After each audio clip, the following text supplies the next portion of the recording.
Hey guys, what's going on, and welcome back to the channel. You know, I was editing last night's video, and wait a minute before I get started. If you don't mind, why don't you hit that subscribe button in your lower right hand corner and help the channel out, help it grow, become part of the family. Also, as you're doing that, hit that little bell notification. That way you're notified anytime that there is an upload on the channel. So, alright, now moving forward. Last night, editing last night's video. Well, as I was editing last night's video, I started talking about something and then kind of went off on a tangent and just missed the whole point in general.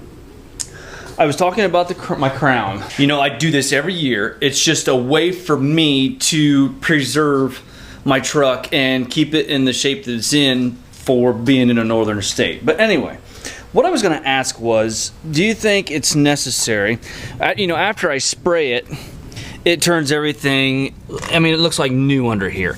I am getting some, you know, just some rust on the leaves and stuff from rubbing together and stuff like that. The spacers are in there, but, you know, it does get dirt and grit and stuff like that in there in between, and it does cause some friction and it starts to rust. But, I mean, if we look up underneath here, you know, everything's in really, really good shape. There's no rust on the frame. I mean, there's a little bit of rust on that bracket there from FASS. You know, that won't be on there, hopefully.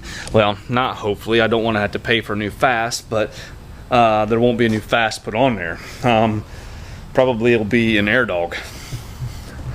Just my own opinion, customer service. I've went over it in the past with FASS. Anyway, do you think it would be worth it to go over the whole frame, maybe with a little bit of paint, or just kind of touch up some areas and hit that?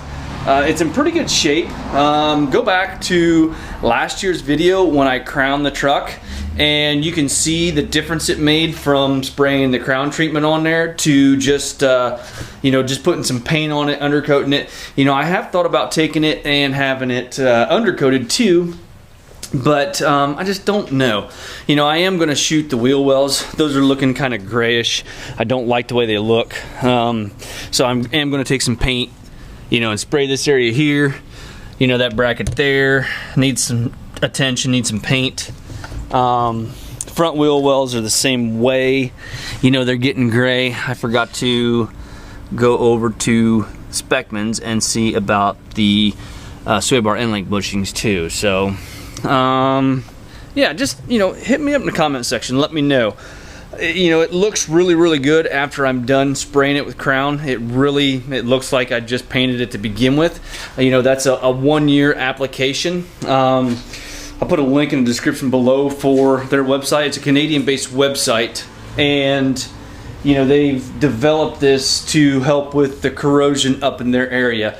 I was talking with a lady from MBRP. They're also a Canadian-based company, and she was telling me that her vehicle, when she purchased it, had not a spot of rust on it. But since in the 4 years that she's driven it up in Canada, it's looking pretty bad. So I was quite surprised. They must use some pretty harsh chemicals, you know, up there in Canada. They have a lot harsher winters than what we do. But just some questions. I don't know. It looks good, but you know, it's just, where do you stop? Where do you go? How far do you go? You know, I don't know. I would love to actually tear this truck apart. I would like to have something else to drive, you know, within a truck, and I would love just to do a complete restore on this truck just because of what kind of shape it is in. Just thinking, moving forward. Anyway, Dad dropped off a mower. It needs serviced. Was upset because all that was left was the Ultra Red Bull, the Ultra Red Monster instead of the Ultra Black. I like it just a little bit better, but you know, that's besides the point. So anyway, I do have this mower to service. You know, I get on him constantly.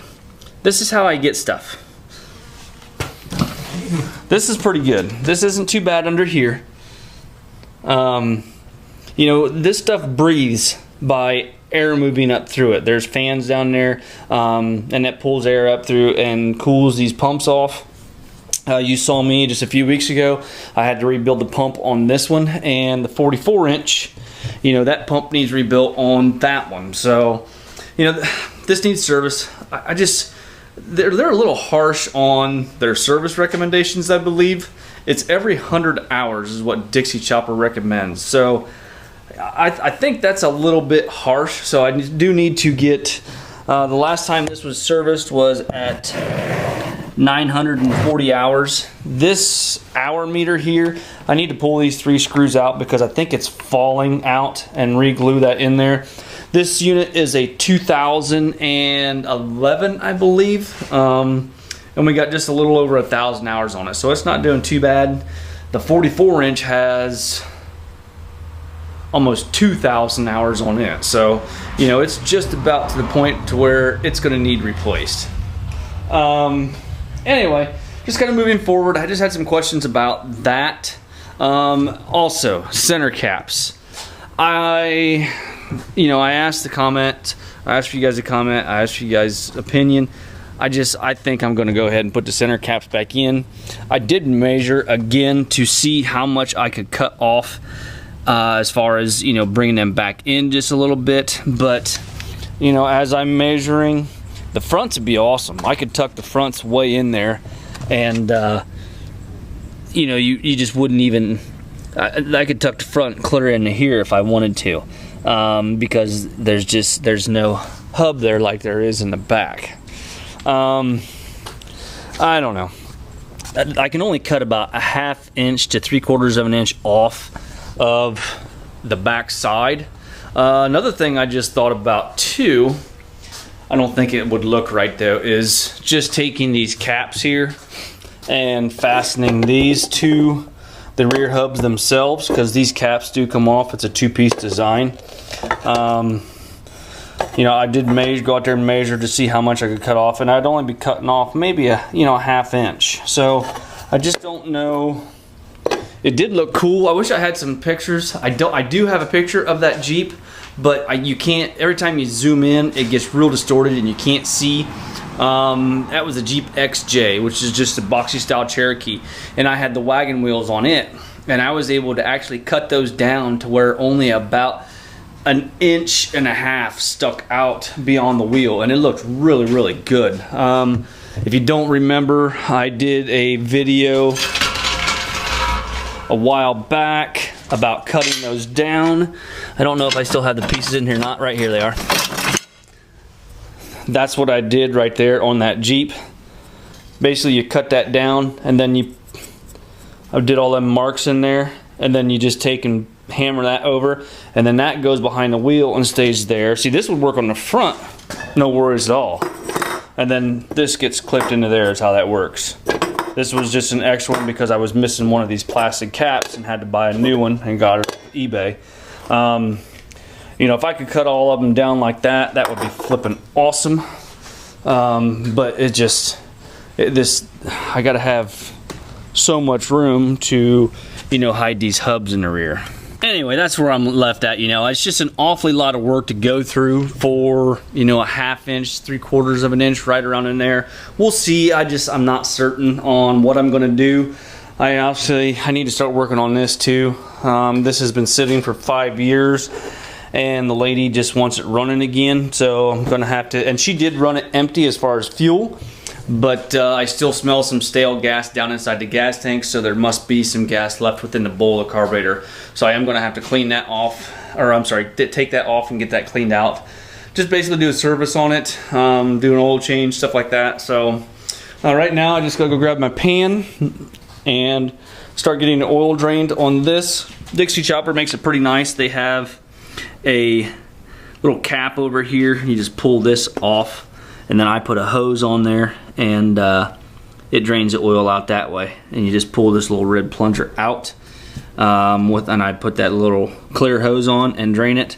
Now this one is turned up just a little bit from where I put had to put a new oil pan on this mower at the beginning of last year or the year before because it was cracked. So we did buy this unit used with an edger, and they let this motor run loose, and it rattled and vibrated so much it cracked the bottom of the oil pan. So I had to put a new oil pan on that one, and when I put that new spout on there, I turned it up just a little bit too far, so I do need to jack this machine up just a little bit to allow all of this oil to drain out 100% and properly. So don't really have much going on tonight, just kind of going through there. I've showed you guys before, I've got a video on there as far as servicing a Dixie Chopper. When I service it, I change the oil, I change the filter, obviously. All these spindles have grease zerks on them. There is 3 of those. There is 2 on the outside and then 1 in the center. Or sorry, 1 on each outside and then 1 in the center. There's a grease zerk on each wheel, and then there's a grease zerk on each fork. And then pretty much that's it as far as greasing these. Check the air filter. That's pretty much it as far as servicing a Dixie Chopper. I'm probably not going to start on this tonight because I want to get this finished up. So, I mean, if you guys have never taken the carburetor off of a small engine and cleaned it, let me know in the comment section. I can do that possibly tomorrow, Friday, and kind of show you that. But I may get to it tonight also.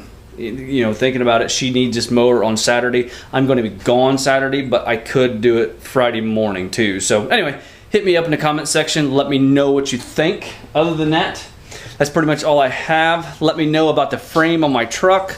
The parts that are underneath my hood were supposed to be shipped out either today or tomorrow morning, so those are going to be coming. I'm trying to line up some other stuff that I can have done, or that I can do while I have the other parts tore apart. I'm not going to divulge what those are yet. You're just going to have to subscribe and come back and see what it is. Anyway, that's pretty much all I have. Thank you very much for watching clear to the end. I do appreciate it. Hit that like button, give me a thumbs up. It helps the channel grow. Subscribe if you have not already done so, and we'll talk to you guys later on. Bye-bye.